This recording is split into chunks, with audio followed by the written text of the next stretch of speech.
Hi guys, in today's video I'm going to show you how to turn on and turn off restricted mode on the YouTube app. Okay, let's launch the YouTube app first. I want you to click on the lower right corner at your small profile picture. Then when you're at your account, I want you to go ahead and hit the upper right where is the gear icon. Then I want you to go ahead and click on general.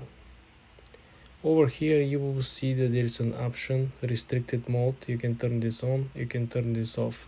Very important is that each of these settings for restricted mode in particular has to be done individually on every device, meaning that now we're doing this on the iPhone. If we have a tablet or desktop or laptop, you have to go and do this on the every device, because this is simple protection in which one device has the settings on only one person. Okay, so if you have kids, you don't want to remove the restricted mode on the kids device as well. Okay, for more tips and tricks like this, guys, subscribe and follow for more.